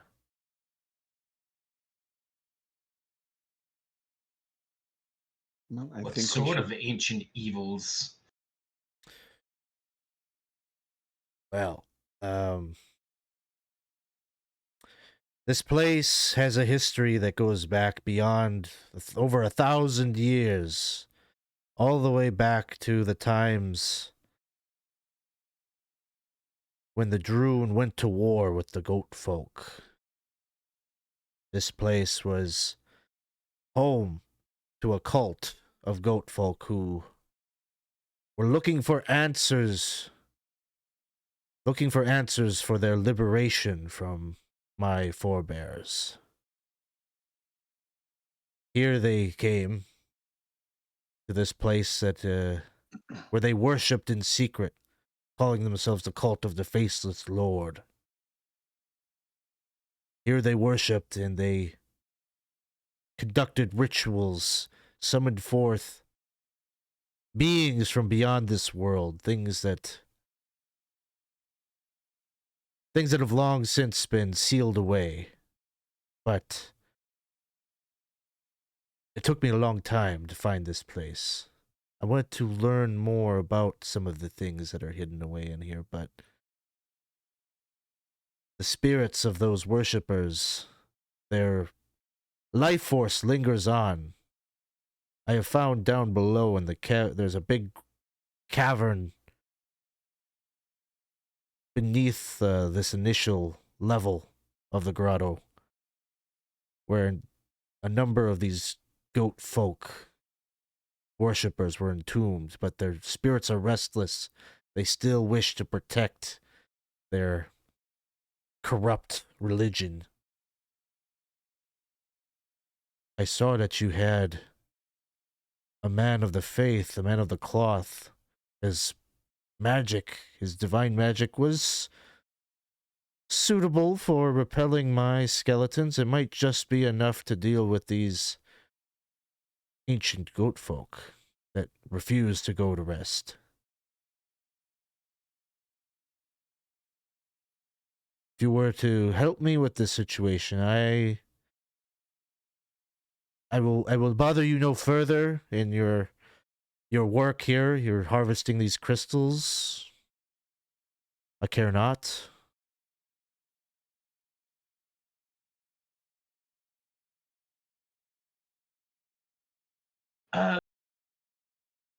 We would certainly have to talk to our group to see what they think of this, but perhaps I know that my friend Thomas has an interest in your kind and your history. Perhaps there's more that he might want from you, or some information. Thomas, would that be accurate? Completely. So then, seems we want things from each other. I know much. I am well learned in my people's history, and indeed the history of the Dolmenwood itself.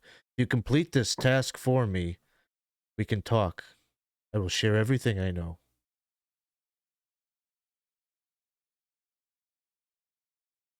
I will leave it to you. I feel somewhat threatened. I know that you are powerful. You stood toe-to-toe with me. I will return back to my laboratory. If you wish, you can go down below and find the 3 tombs of the goat folk. If you dispatch of them, bring me the head priest's skull. The one with 3 eyes. If you fetch this for me, I will consider the task complete, and you can come find me and we will talk further. I do have one question, if you would, as a sign of good faith in our negotiations. Something more current. Yes. We seek a female human. Chris can't remember exactly what the description of her is, but her name is Marjoram Griver. Have you seen her? Is she here? Or can you give any, I have seen her. information on her whereabouts? I have done battle with her. She is formidable. I know not where she is. She scurried down after our confrontation just there. He points to the north. He says that they fought in a chamber just north of the big chamber with the crystals that you're in. And he says that she fled further that direction after their battle. So she is still within this cave system. Mm. I have not. The kobolds, they are my eyes. They watch this main passageway. They have not reported to me that she has left. Admittedly, I have not explored all of the depths of this place, but it is my belief that she would still be here.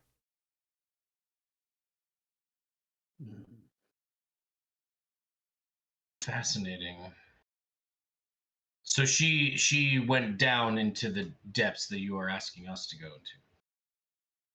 I believe so, though via a different path than I am familiar with. And I'll point out a couple of things just to make it real clear. He would tell you. So if she went up this way, like they had a battle up there, he would tell you that the area that he's most familiar with, well,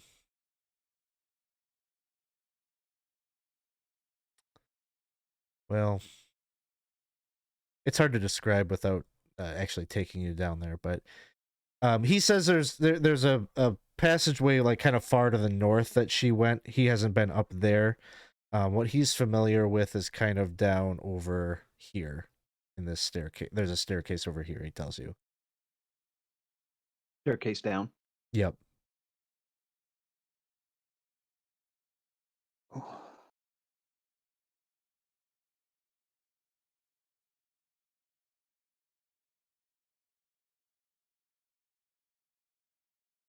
And with I that, I think he'll say, the conditions have been set. If you carry out this task for me, we will talk further and more in depth, and with the knowledge that we are allies, there will be trust again. And so, In all the knowledge that I have of the Drew, Alex, is there anything to indicate that Droon are untrustworthy if if you make agreements with them that basically they don't hold to? hard to probably say because you never would have heard anything good about them. Okay. And so I think you're intuitive and you have some social awareness about some of this. So the two of you are having this conversation with him in private while the mining is happening, and so I would say the miners don't know this conversation you're having, but the woodcutters would very obviously have an issue if they were made aware of this conversation that's happening. So just going to put that out there. But you don't know. Whether you internalize the prejudice against the Droon that you've heard from others is I'll leave up to you, but you've never heard a good thing about them. And we certainly know if we take this deal, we would have to keep it on the hushity. Yes. Yeah.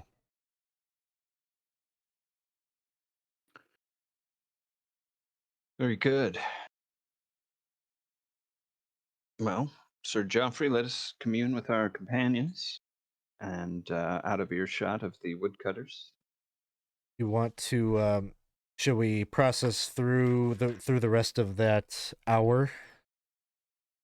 Yep. And then I actually, do you have the numbers for, because I see in the chat here you said you changed the math on the crystal. Yes. What was the two then that we did? The first hour was 120 gold pieces worth of crystals, and the second was 123. Okay.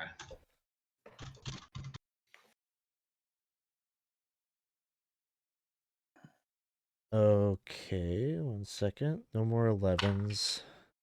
We need to get to I'll roll another 11. 20,000 gold. And he'll just be like, "Oh, by the way, I forgot." Yeah.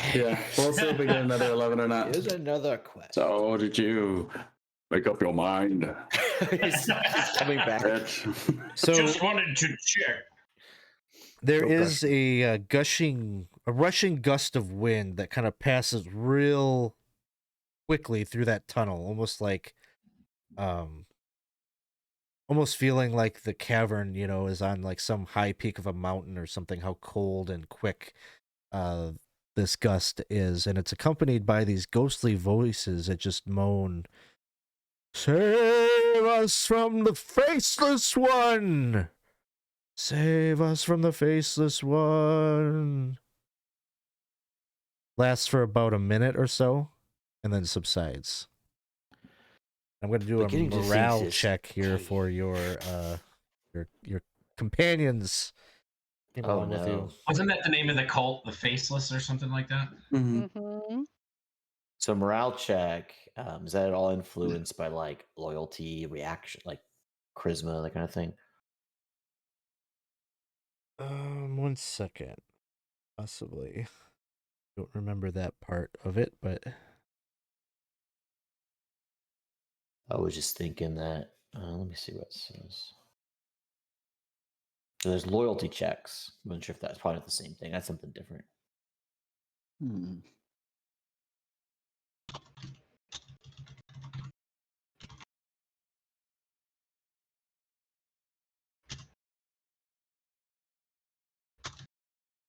Okay.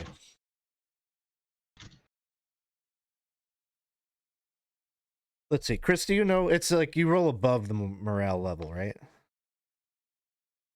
Is success? Yes, I believe yes, because no, you need to roll below it because Below if it. your morale is 12 or 11, I think That's like strong. that's strong. I believe yes.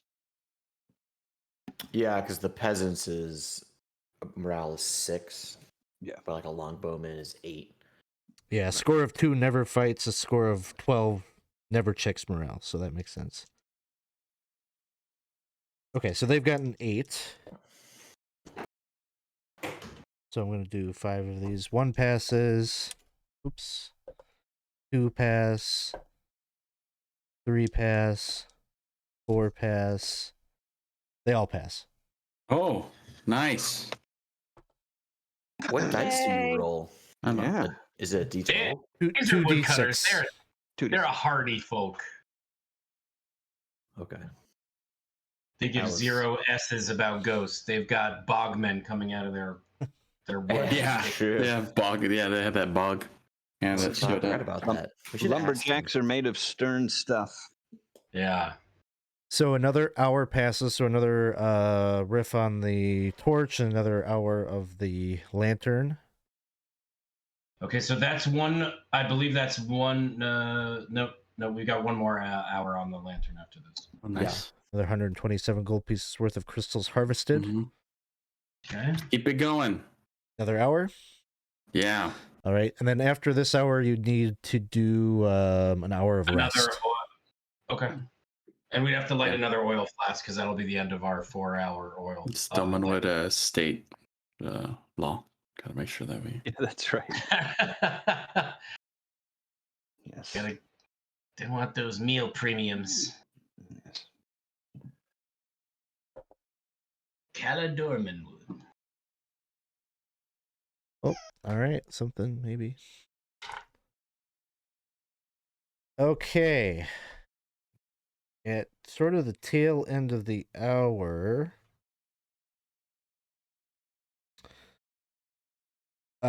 there's just an aura of freezing that kind of descends on the cave.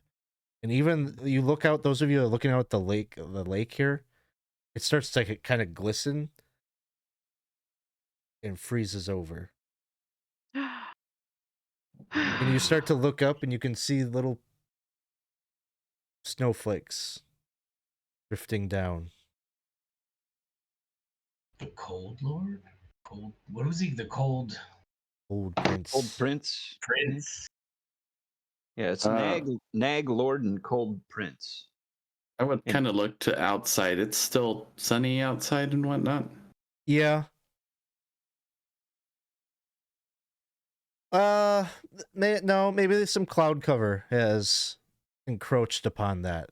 And it feels like you're brought right back to that day that you hold up in the wizard's tower trying to wait out that snowstorm, that unseasonable winter day.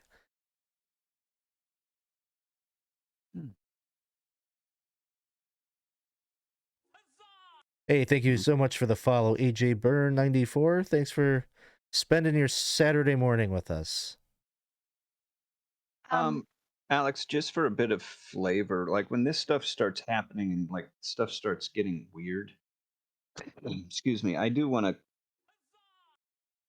I don't know that there's any mechanic for this or whatever, but I want to just kind of start singing loudly, kind of a song more for like, stealing the hearts of men and things of that nature, just to kind of attempt to quell anybody's fear that's going on. It seems to help, at least to finish out this hour of work. And as you're singing and whatnot, another hour passes, or another torch deducted. Another, I guess the lantern has been expires at this point. And is go ahead. My concern Where's Apu? Is he frozen in the lake? He's just hanging out over by you. Okay, good. So We have to take a rest now. you'll have to do an hour rest. And we'll light I guess another torch. I know about I'm just thinking like production wise, like would like maybe myself like be able to while they rest, like try to get a little bit out of this hour still. That's what I was thinking too. Yeah. I would join in on that. Yeah. So those I'm are just forming it, but, you know. Go ahead. I'm gonna say no because you have to rest too. Like Okay, sounds good. So what are have we a guys nice thinking? work-life We've got 4 hours left on the. We've got an oil flask, right? If we light that during our hour of rest, we would have 3 more hours of light to dig, to mine. We would have. We've got 14 torches left as well. Yeah, I think But we get another 4 hours out of it, right? We get 4 hours out of the flask. If we got 1 hour of rest, then it's 3 hours of mining. Mm-hmm. Yeah, I don't think Are we we should think- light are it while we're resting. Okay, just no light, just a single torch or something like that. I think a torch just on the inside of the cave, and we can all gather up Okay. along the on the outside of the cave in the snow and just sort of like eat sandwiches. Okay, so I'll burn a single torch for the or how many torches would that be for the hour? That's one. one torch for an hour, yeah. Okay, so I'll burn that one torch, and then so we'll plan on trying to get 4 more hours of mining, and then hightailing it out of here. Yep. Yeah. Okay. Cool. I'm with it. All right. So you're heading up like near the lake more to do your rest. Mm-hmm. Just the mouth of the cave is what I was suggesting. Oh, then we wouldn't even need to burn a torch, maybe. Well, I was just thinking the torch so we don't get caught from behind, but Okay. we could also save the torch. But what I was suggesting is that like we definitely don't need the lantern because we can all just hang out like over here, out in the sunlight, you know. Okay, rest Yeah. is happening out over here. Yeah. Sounds good. And 11. Another 11, yeah. Hey guys, tired? Be the nag prince and the cold. What's... Comes with like some lemonade. I know, yeah, that's what we brought some lemonade up. Here's for my working guys. I never thought just hanging out and mining in a cave and rolling dice would be that much fun, but it's kind of fun. It is. It is. Totally Yes. productive. Yeah. Look, Kind of. yeah, 500 gold, y'all. And story Very beats. good. Bam, bam, bam. We're doing a lot. We're doing a lot. During the rest, the lights of the crystals in the cavern start to flicker and change color. They turn violet, then tangerine, and then they just sort of start to glow this soft white. Oh. And inside the crystals, you feel like you see like little maybe images or like things moving about inside them. And Geoffrey, you can see inside one catches your eye, and you see that elven maiden in a glade dancing, and you're with her inside the crystal, dancing about. And I think that'll be like the end of the session. That crystal's going in my pocket. So this Interesting. so you completed 4 hours of work and have taken an hour of rest. So we've spent 5 hours in the cave. Probably at this point it's like 3 p.m. I'm gonna say in your day. So we will kind of add up maybe some of the crystals, make sure that they're loaded up in your cart. I think we've done all of our accounting for the torches We haven't done like food and such for this day yet, but we're in the midst of the day, so we'll return to that the next time we play, which will be 2 weeks from now. Our next scheduled game will be on Saturday, January 28th.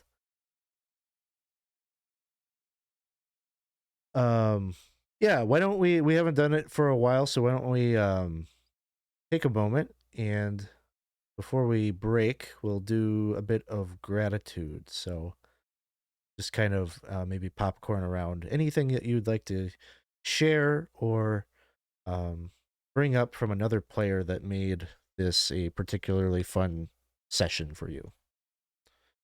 I'll just say it's good to have Thomas back. There was a lot of good role play and the flute duel, and That's right. talk about getting the Dolmen stones and bringing Marjoram up. It was good. It was good to have you back. Thank you.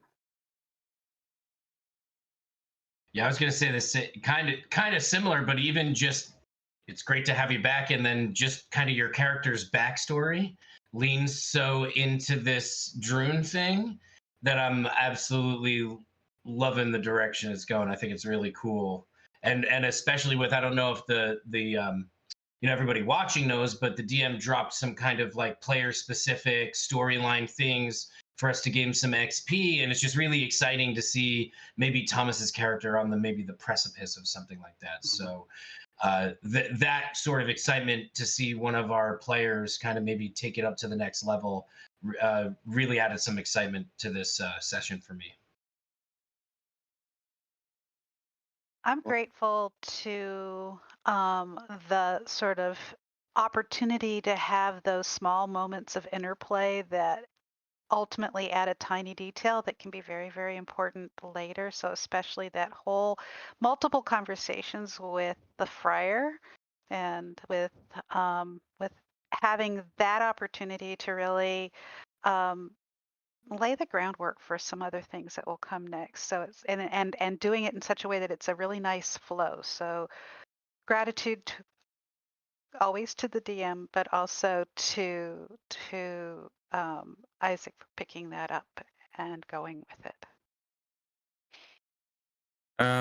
Yeah, I mean, just the fact that we have those nice little moments, like we're on we're streaming, but to be able to just like, appreciation Alex to allow us to have those little role play moments, because it's nice. It kind of builds up. It really keeps, I think, the player engagement kind of high, being able to kind of get those little meaningful things. So thank you to that. I mean, thank you to everyone for, role playing it out too. I always look forward to this game because I enjoy experiencing the characters over and over again and their quirks and whatnot. So it's fun to explore that. And I'm happy. Yeah, I'm happy to see Thomas back, and I'm happy that, yes, I think that if, I don't know who would have picked up on this story beat if it wasn't for Thomas having that. I think maybe even the Friar would be a bit more opposed if it wasn't the fact that we had Thomas in the party, that was so interested in this stuff, So I'm happy that I'm excited to see where this goes. Well, I will say that it is good to be back, and I know that it came up the session that I missed, but I'd give a shout out to Moreen for bringing in the fourth monkey of the group. So it's kind of a fun little odd thing, yeah, for us trying to figure out what we can trust the monkey with and what we can't, but I'm kind of enjoying that. So. Me too. The monkey had our back on that music competition. Yes. He did. That is correct. He was fair, though. He was very fair. Hey, let's give the monkey some cred for the discovery of the breathing underwater seaweed too, because that could come in handy too. I want to thank the monkey. I think he's really the MVP of the session. Okay. He'll be responsible for preventing Weymund's next death, probably, right? Hopefully. Hang on. We can't put all that responsibility on one poor monkey. Right. But he wants it. Yeah. Give him a healing potion. You never know. So, Cool. Well, that'll do it for us here today on 20 Sides to Every Story. As always, if you had fun listening to us or watching us, we would encourage you to come and be a part of our community, join the Discord server, and you can talk to us about this game. If you want to talk to us generally about Dolmenwood, maybe you're sitting there in anticipation of the Dolmenwood Kickstarter and you have questions about it, what it's like, how the mechanics work, feel free to drop in on us and chat us up about that. Really, if you want to talk about anything tabletop role-playing game related or looking for a group, it's a good place to be. Pretty tight-knit community, but very welcoming, and yeah, we look forward to having you there. Do we have anything? Oh, yes. If you're looking for more streams to watch this weekend, we're going to do session 0 for our DCC Lankmar campaign, little mini campaign. Probably be a 10 session or less campaign that I'm wanting to put together. Maybe treat it a little bit kind of like how we were doing this Dolmenwood, where it's very player driven and kind of free form a bit. So we're going to try to do that kind of same style, but with an urban campaign and see how that works out. So that'll be tomorrow night. I think 7. I don't know. It's been a long week. 7 o'clock. So that'll be here on 20 Sides to Every Story. So that'll do it for us. Why don't we throw a raid out there? So let's go see what Troll Lord Games is doing. We'll go and raid them. So thanks, everybody. We'll see you all soon. Thank you. See ya. Thanks for hanging out.